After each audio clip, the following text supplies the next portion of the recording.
जनाब Salim engineer, national vice president Jamaat Islami Hind, आप अपना मैसेज हमें दें। बिस्मिल्लाहिर्रहमानिर्रहीम। अत्यंत दयावान एवं कृपाशील ईश्वर के नाम से, उस ईश्वर के नाम से जो सारी सृष्टि का अकेला रचयिता है, हम सब का पैदा करने वाला और पालने वाला है। प्रशंसा उसी के लिए है जो सर्वव्यापी है, सर्वज्ञानी और सर्वशक्तिमान है, अत्यंत दयावान और कृपाशील है। वह हमसे बहुत निकट है, हमारी बातें सुनता है, जवाब देता है, हमारे दिल और दिमाग में उठने वाले विचारों को अच्छी तरह जानता है। यहाँ तक कि हमारे इरादों, हमारी नीयतों और हमारे इंटेंशंस को भी वो अच्छी तरह पहचानता है।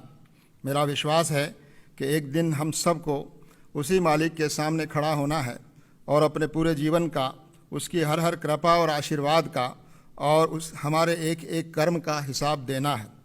ईश्वर की विशेष कृपा और शांति हो उन तमाम ईश दूतों, संदेष्टाओं और पैगंबरों पर जो ईश्वर के आगे संपूर्ण समर्पण का संदेश और मार्गदर्शन लेकर इस धरती पर भेजे गए।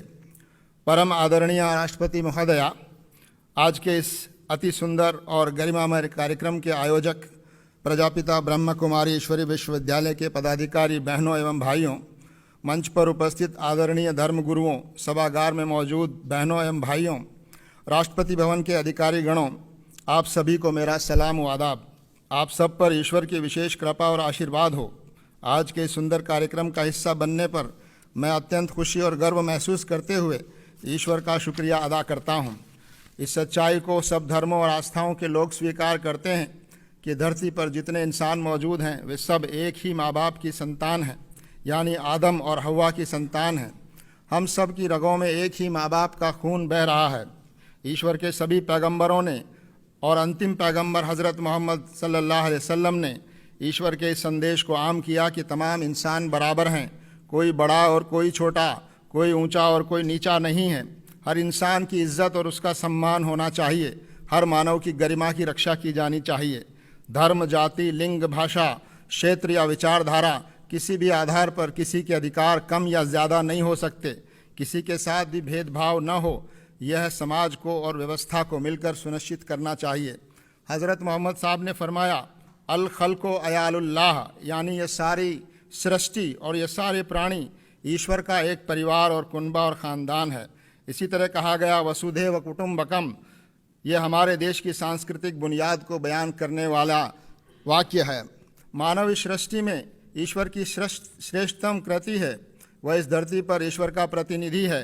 हमारा भारतीय समाज विविधताओं वाला समाज है। हमारे देश की बड़ी आबादी किसी न किसी धर्म या विचारधारा एवं जीवन व्यवस्था में विश्वास करती है। हमारे संविधान में यह सुनिश्चित किया गया है कि हर नागरिक अपनी पसंद का धर्म, आस्था या विचारधारा अपनाने के लिए पूरी तरह स्वतंत्र हो। धर्म इंसानों को आपस में जोड़ता है। इंसानों को बांटने वाला, उनको नीचा और ऊंचा बनाने वाला धर्म हो ही नहीं सकता। समाज में घृणा, हिंसा और लोगों के बीच अविश्वास सच्चे धार्मिक लोगों की वजह से नहीं है, बल्कि धर्म का दुरुपयोग करने वाले कुछ स्वार्थी एवं समाज विरोधी लोगों की वजह से है। मैं इस्लाम धर्म में विश्वास करता हूँ और यहाँ उसका प्रतिनिधित्व कर रहा हूँ। मैं आपसे निवेदन करना चाहता हूँ कि इस्लाम शब्द का अर्थ है ईश्वर के आगे संपूर्ण समर्पण। इसका एक अर्थ शांति है, क्योंकि अपने सृष्टा के आगे समर्पण से ही इंसान के मन में और इस धरती पर न्याय और शांति की स्थापना हो सकती है।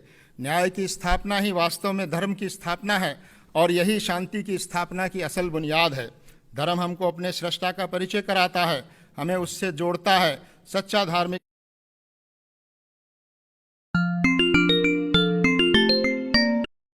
व्यक्ति ईश्वर से प्रेम करता है, इंसानों से प्रेम करता है, उसका सम्मान करता है और उनकी सेवा करता है। धर्म व्यक्ति को अनुशासित करता है।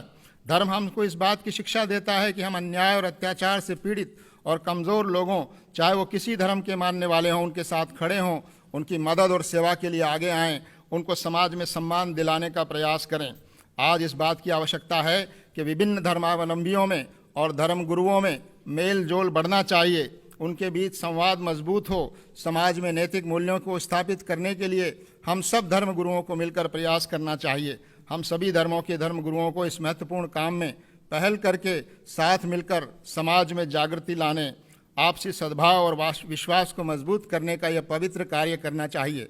और हम लोग ये कार्य कर भी रहे हैं, लेकिन इस कार्य को और अधिक सक्रियता से करने की आवश्यकता है। मैं ईश्वर से प्रार्थना करता हूँ कि वह हम सबको देश और समाज के प्रति अपना दायित्व पूरा करने की प्रेरणा और शक्ति प्रदान करे, ताकि हम सब मिलकर शांति पर आधारित और नैतिक मूल्यों पर आधारित और न्याय पर आधारित एक समाज का निर्माण कर सकें और भारत को प्रगति और समृद्धि की राहों पर आगे ले जा सकें।